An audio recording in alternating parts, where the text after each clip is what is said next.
Nigeria charts its course toward the 2027 general elections. Conversations around growth, leadership, and national direction are gaining momentum. Across regions, citizens are reflecting on how far we've come, what's been built, and what the future could look like.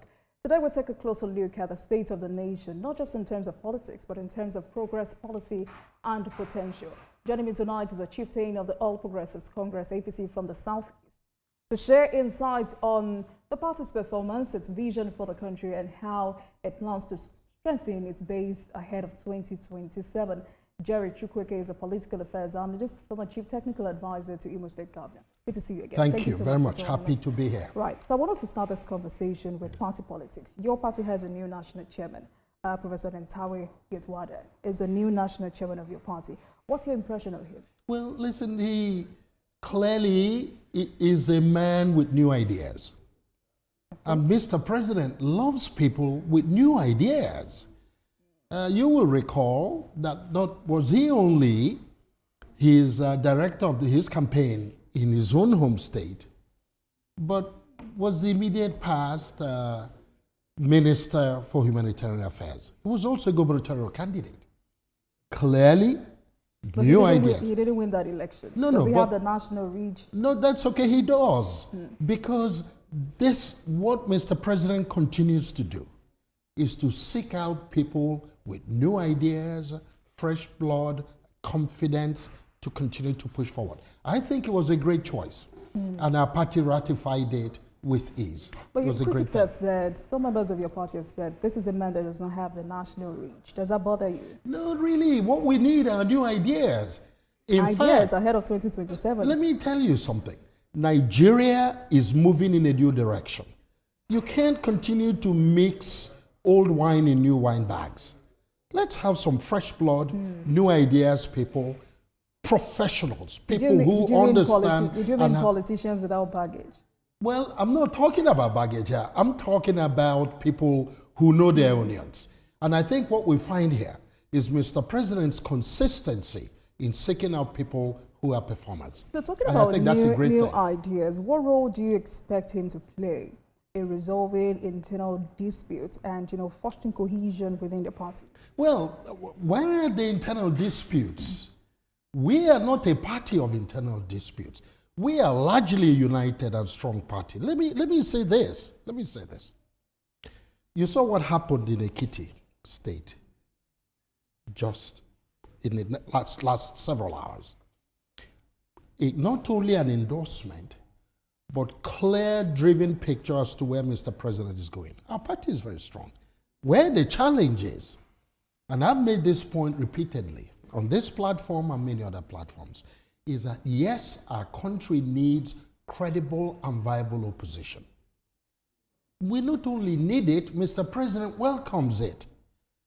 Because a government that does not face and have to deal with credible opposition cannot get its policies absolutely on the money and properly fine-tuned the way they should. Well, Nigeria needs it.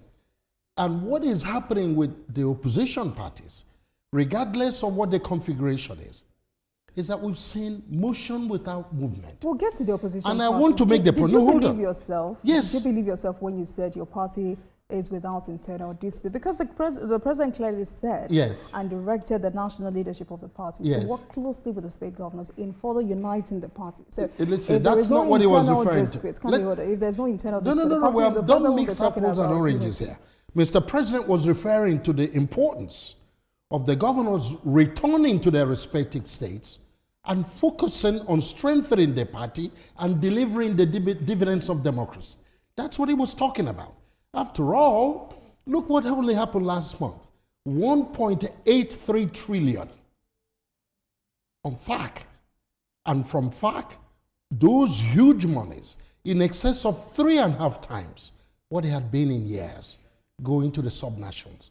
So he's right. He's putting pressure on the governors. Go home, give our people what they deserve, economic opportunities, empowerment, more infrastructure, youth empowerment, agriculture, improve on security. You have the money now to do so. That's what we got out of the brave decision he made to remove subsidy. So and so he was saying to the governors, pretend, please go home and do the work, because that's the story Nigerians want to smell, feel, and touch. So let me that pretend work is going on at home. Let me pretend as if I understand or Yes. I believe you when you say there is no internal dispute with the party. Yes. But there have been calls for greater inclusivity, especially from women, youth, and minority groups. How do you advise the new national chairman to go about addressing all of this? And that's, now you can see why I'm talking about fresh blood and new ideas. I think you're going to see more youthful, more forward-looking approach to how we run the business of the party. But even beyond that, now we're faced with the issue of inclusiveness. And I think it's a very important thing. I'm watching very closely, being someone from the Southeast, the strong efforts Mr. President is making to bring the Southeast to the table. And it's been amazing. You go from Southeast development, the Southeast economic development, is now added Southeast Investment Company. If you look at this new borrowing approval, which largely will come out of this huge investment of about 20 billion the Chinese want to do, look how he's played it out. $3 billion going to the Southeast to integrate the railroad system nationally from the Southeast. He is talking about $500 million to now deepen the opportunities for the seaports of the Southeast. The inclusion is happening indeed now. So no one can talk about being marginalized anymore. Well, listen, look, the business of this president is economy stupid. And that's what I like about what's going on as a private sector person. You can't practice democracy effectively in poverty. He understands that. So his focus is driving the economy.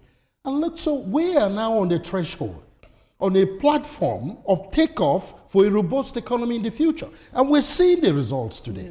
Look at the CBN and what's going on. They've cleared all outstandings of forex demands.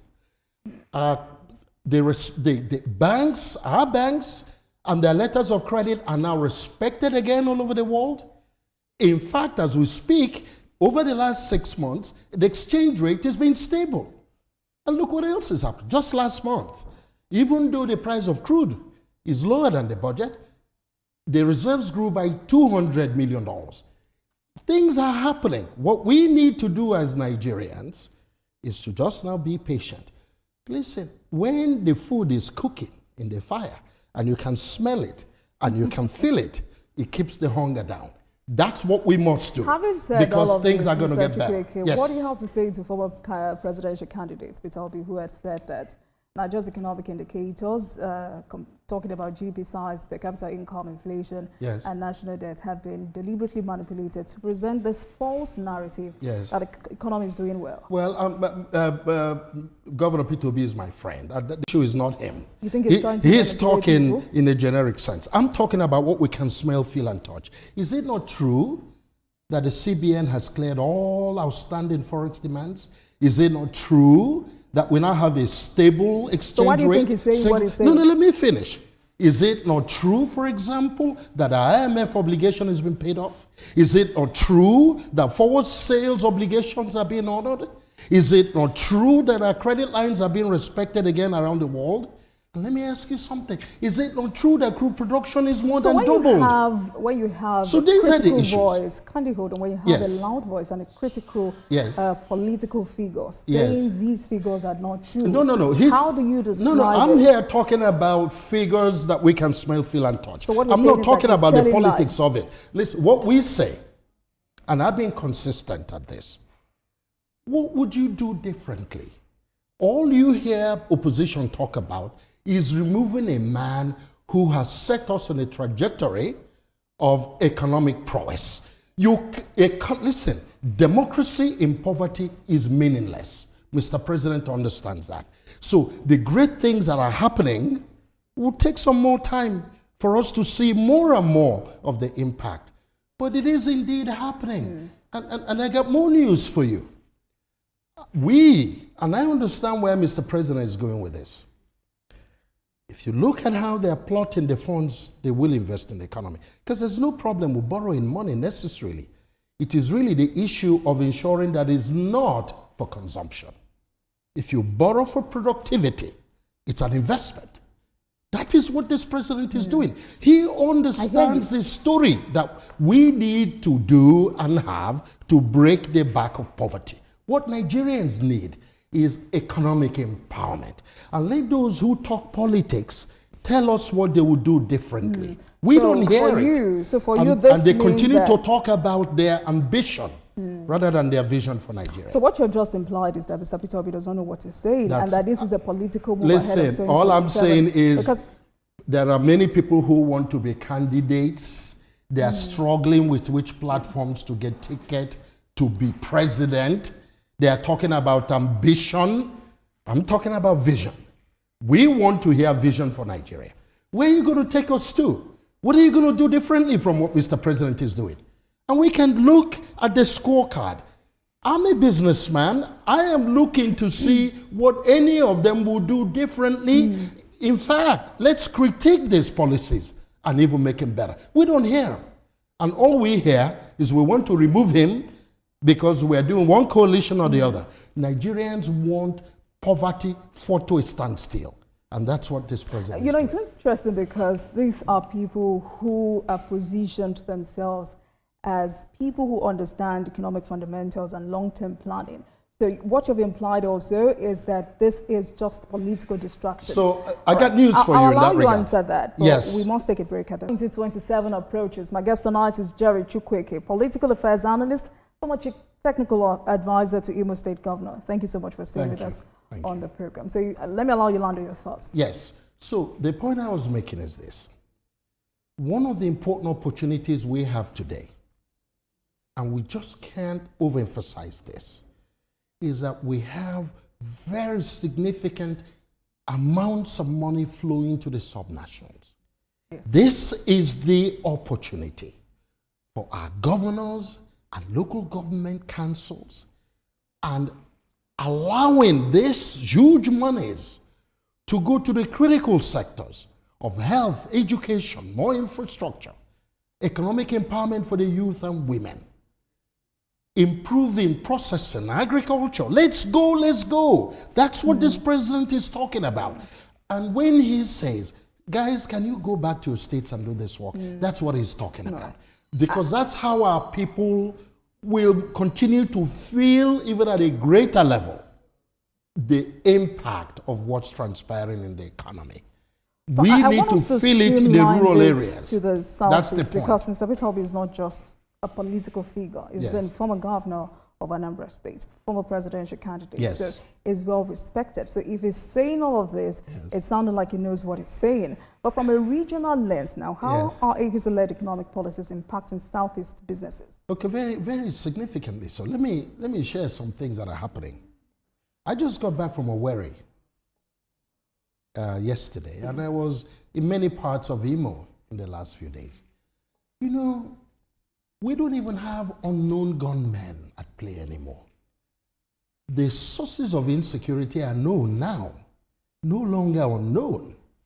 So something is going on that Mr. President and the National Security Advisor are doing to improve security in the Southeast. That is clear. You can double check. So the sources of insecurity we know, as opposed to what it used to be. Now, if you go to my state, for example, Imo, you can connect the 3 senatorial zones from Imo Airport all within 40 minutes. What the governor is moving to do, and this is what we must continue to do across the Southeast, is to focus on rural roads.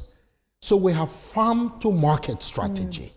Get people in the rural roads, in the rural areas, to feel the empowerment, particularly with this opportunity of robust funding. So the prospects are there, and these are all the consequence of the courageous decision Mr. President has done. But he can't work alone. So what the governors need to do... You think the governors are doing enough? They can do more, I have no doubt. Many of them are working hard. My state, in Enugu State, in Abia State, in fact, even in Anambra, I go to Kaduna, Kano. A lot of work is going on, but more can be done. You know, you look at some of these robust allocations, and some governors say, well, we paid down our debt, and so on. Well, that's okay. But we want empowerment so our people can feel the dividends of the courageous decision this Mr. President has done. We need it. And you know what else? The local governments. How do we work with local governments to see and ensure that their funds come down? So the small contractors and suppliers, the average people can gain in some economic activity. The busier our people are economically, the less challenge we face with security. They are linked. Poverty and insecurity are married. We need to divorce them. And how you do it is economic empowerment of the local people. It can be done. We have the opportunity now. Let me take you back to policy. Point. Is it okay to assume that the viability or emergence of agency was in response to public dissatisfaction with mainstream political parties like APC, not just the APC, APC and PDP? Yeah, so I can answer that for you. That emergence, and I speak from a private sector standpoint, I'm for what is important to Nigeria, a viable, credible opposition. But if you're going to have a concussion, and it's still very fluid as we speak, who really belongs where? Only because they're seeking platforms to contest the presidency. That's different from credible opposition. What Nigeria is talking about is lay out credible opposition and critique this government. Hold this government's feet to the fire. Tell Nigerians what you can do differently. You think the ADC has not been doing that? Of course not. Have you heard any? Let's talk about these policies that have been really The ADC spokesman, Bolaji Abdullahi, keeps talking on social media. What did he talk about? He says a lot. No, he's only talking about who's going to be the presidential candidate. He also says the governors are trying to come to the ADC, but your party, the ADC, is intimidating them. I'm not. Our party and Mr. President is focused on delivering economic dividends to Nigerians. It is happening. He's laid now a solid framework for it. The runway is ready. The impacts are coming. We just now need to be a bit more patient and continue to encourage the governors and subnational leaders, do more with the opportunities you have now, because more opportunities are coming. The foundation is there, no doubt about that. All right. For those who say this coalition is the most coordinated opposition move since 2015, especially going by these recent confessions by people like Rotimi Amechi and Peter Obi, that it would only go for one term. Yes. Do you see this kinds of statements as a strength or a sign of political desperation? Do you really take those seriously? I'm not in a place to answer you. So here is the point. My friend and brother, Governor Peter Obi, I can't even say which party he belongs to at the moment. Do you know which party he belongs to? I can't answer that question. That's the point I'm making. You're here to answer the question. That's the point. So that's the point I'm making. And it's not him. I'm not making an issue of him. I'm saying if you look around, many of the players talking about opposition parties, they're looking for platforms to contest an election. They are talking about their ambitions. We want to hear their visions. That's the argument. Nigeria needs it. We can start to critique this government now and this government's policy to make them better. And if they can convince us, they can take us a better direction and empower Nigerians better than what Mr. President has done, then they have a case. And we're happy to listen. But right now, the only show in town is the great job Mr. President is doing. But do you think it will be hard for them to reach a consensus on who flies the party's tickets? Because they're focused on ambition is the point. I mean, every politician does that, don't you think? But this is where they're losing Nigerians, aren't they? Nigerians want to hear. Listen, do you want to remove for the sake of removal? Or do you want to say, I can do better for your people? We want to hear what they can do better. That's where they are in deficit. And it's not too late. I think they ought to get their acts together and start to talk about their vision for Nigeria and what they will do differently in a way that will better empower Nigerians. Otherwise, this train has left the station. There's no doubt about it. You think Nigerians will buy this one-term pitch? Listen, the idea is not one term for those who have ambition. What we're talking about is the vision for Nigeria. Look, it's what's going on now, and you give Mr. President credit because it's a strong act and clearly a man in charge. They could have disrupted a lot of his programs, but he's still on, focused on the economy. Look what he's done with local oil companies, encouraging them, bringing them together to buy over all assets that have been relatively dormant or production deficit. And look what's happened. We've doubled our crude oil production. That's what we want. Look how he supported the Dangote strategy. Now we have regular supply of petroleum products, and it keeps coming down.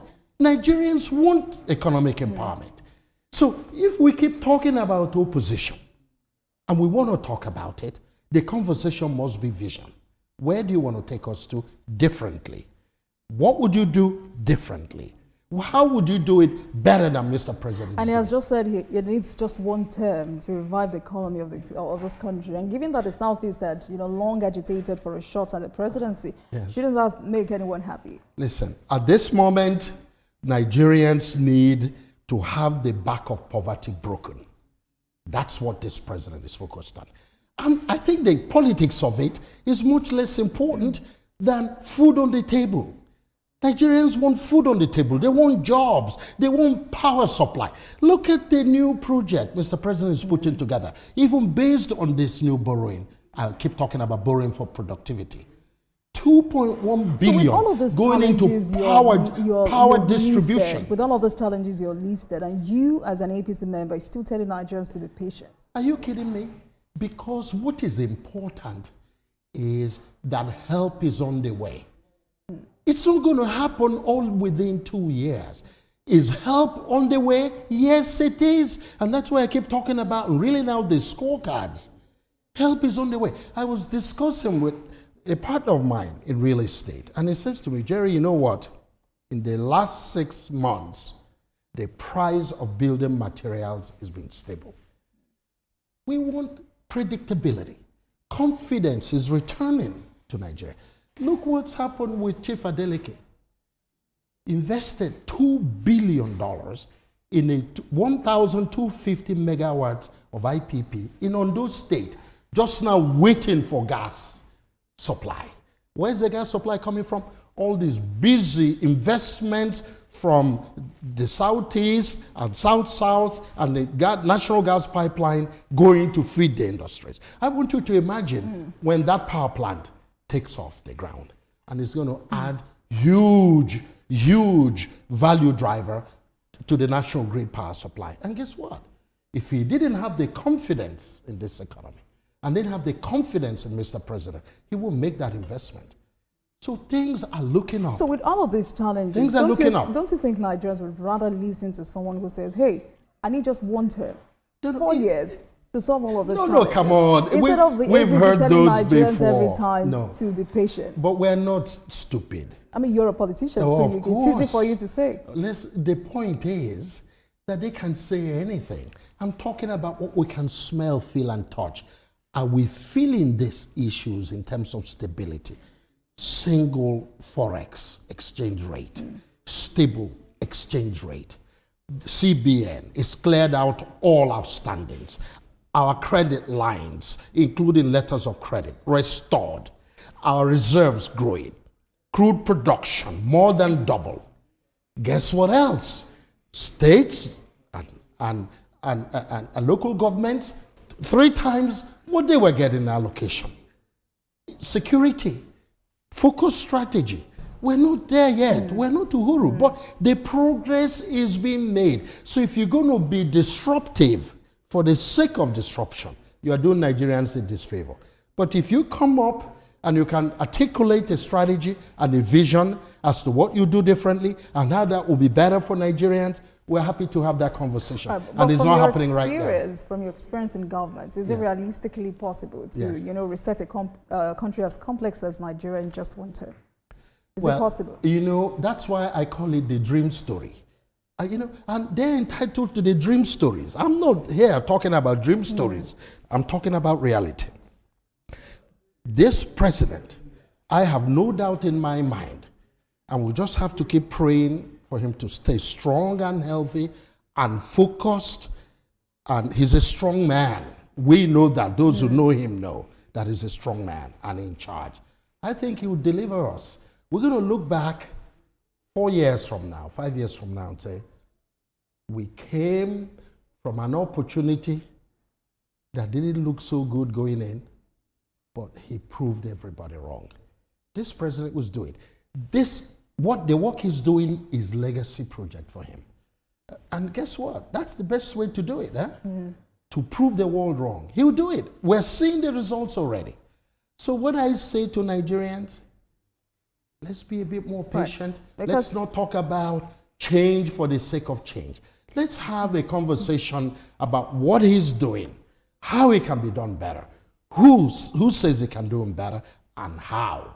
That's the conversation. Right. Because you're a politician, yes. I'm not a politician, so yes. I'll tell you the truth. Yes. And the sad reality is that some Nigerians believe this one-term pitch. But does it bother you that these kinds of messages might continue to erode APC's popularity in the Southeast, especially among young voters? Yeah, so guess what is happening in the Southeast? Southeast wants power supply. Mr. President is going to invest $3 billion of this money in the Southeast to get the railroads connected to the national network. He's putting $2.1 billion in power supply in the Eastern supergrid, Western supergrid to grow energy supply. Because what we seek is power supply. He's putting $500 million to enhance seaport opportunities in the Southeast. Look, then there's money for education, money for climate, money for youth and entrepreneurship, money for agriculture, money for infrastructure in terms of more roads and bridges. What the Southeast needs more than anything is an enabling environment economically. And so long as getting it, that's a great deal. This is the first time in a long time the Southeast has been brought to the table and included in how the divvies of the opportunities we have economically in Nigeria is being administered. And that's a great thing. And when I say that, yes, some of our people are saying we need more political appointments and so on, that's fine. We have seen many political appointments in the past. I'm not so sure what those did for us, but listen, you give us an enabling environment economically, many people strive very well. And that's even more important. But have you heard that ADC is targeting over 10 million supporters across the region and aims to win all the elected positions in the 2027 polls? How? How are they going to do it? Are they magicians? I mean, we have two of your major leaders, Emeka Hedioha and Emeka Wajibu, who have asked their followers to work harmoniously with old and new followers. So who's going to be the gubernatorial candidate amongst the two? Do you know? They are fighting for their ambitions. There's no vision. We haven't heard any vision story. Have you heard any? I haven't heard any. All they're talking about, those who want to be president and those who want to be governors or have the gubernatorial candidates, is their ambition to rule. We don't want rulers. We want people who serve Nigerians. And how do you serve Nigerians? Vision. Tell us the story of what you can do, what you've done before, your capacity to do it, and how that's going to be better for Nigerians compared to what we're experiencing now. That is my view. How united is APC in Imo State? Well, because in reaction to what I just read, some say this shows growing dissatisfaction with the APC in the state. No, let me tell you, my party in Imo is strong. And you know, we're the gateway in the Southeast. And you're going to see what will happen. And by the way, my governor is an extremely experienced politician. And he's got a lot of national assignments that have been at play for a long time. But his strong eyes are on what's going on in Imo, and you see what will happen. We're there on the ground. We are pushing it. We're working it. Our party is strong in Imo, no doubt about it. How would you defend the party's record in Imo State in terms of governance now? Well, guess what? The result speaks for itself. When we ran the re-election project for Governor Hope Uzodinma, we won 27 out of 27 local governments. The facts are there. And look, I just gave you one example. for the first time in history, you land at Imo Airport and you can connect the 3 senatorial districts all within 40 minutes. With so I'm not being too much about ask infrastructure. our reporters to verify all of this, you said. But listen, I am happy to come back here as soon as you can send them to work, and they'll come back and probably tell you even a better story than I'm telling you. But having said that, we now need more rural roads so we can feed the cities and to spread economic opportunities downstream. That's what we must do. So the whole focus is not on just the cities.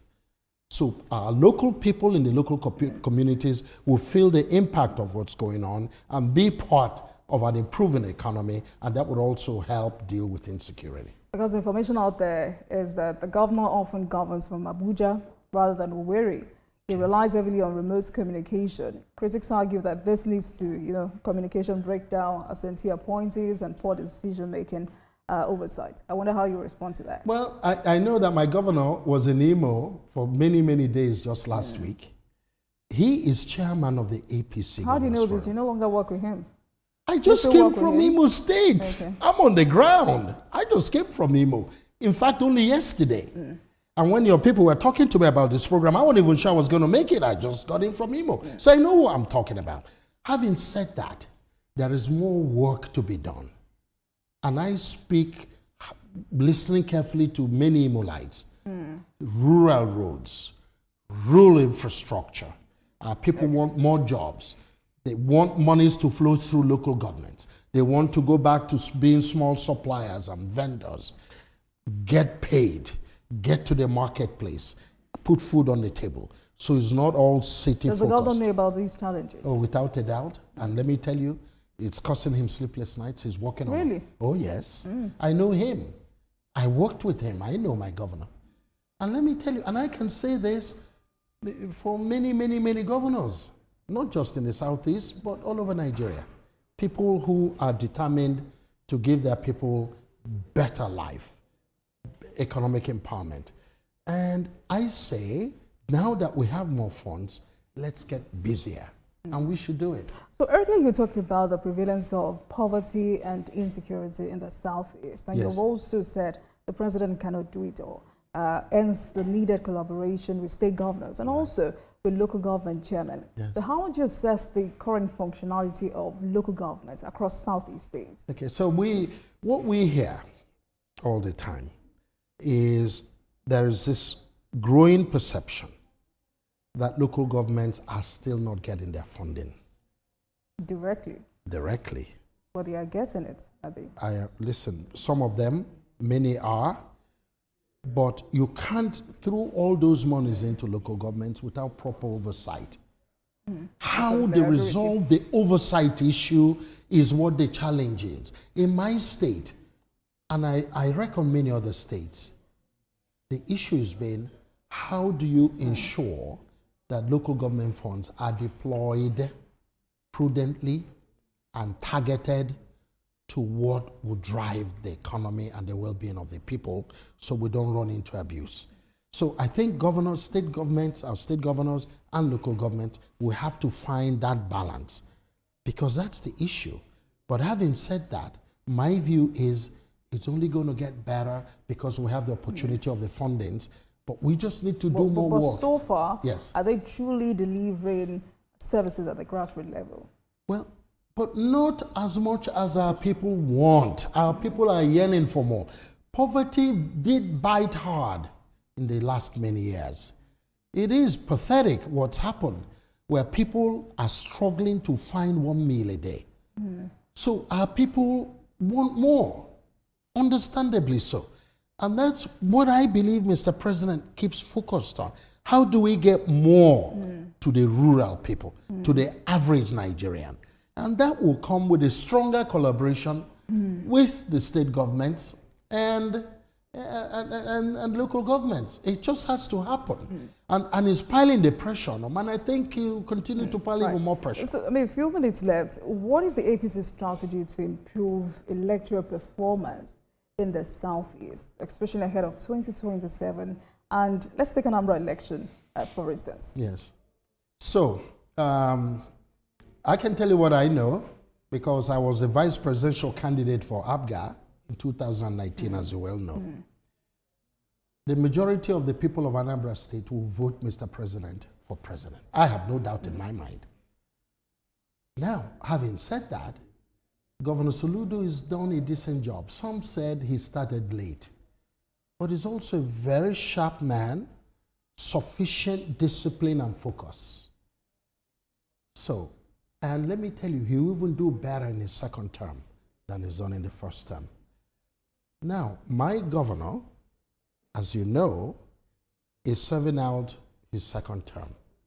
And I know he's focused on how our party will be positioned to bring a credible candidate who can just run with what he's put on the ground and deliver more dividends to our people. I'm confident. Talking about we'll that, make that the right last call. time you were on the program, I asked you if you're still nursing this ambition, if you'd still like to contest for the governorship election. Yes. You said you did not know. Do you have an answer for me now? I'm not so sure. I said I didn't know. You said you did not know. I said there was more time to play with it. But if you, You want, know if you now? want an answer, Yes. if I made the call today in full It's a consultation. yes or no answer, listen, Mr. Chukwueke. listen, if I made the call today with the full consultation of the people of Imo State, I'm probably the most prepared to be governor. I have no doubt in my mind. That is my view. That's not an answer. So I just give you an answer. That's not an answer. Because yes or no? you can't make that call without the sufficient support of the key stakeholders and the people of Imo. I agree with you. So we're engaging with them in a quiet ways without disrupting what the job of government is. All right, great conversation. Thank you so much for coming. Jerry Chukwueke is a political affairs analyst, former chief technical advisor to Imo State Governor. Thank you so very much. Glad to be here. Thank you. Thank you. Thank you. And thank you very much for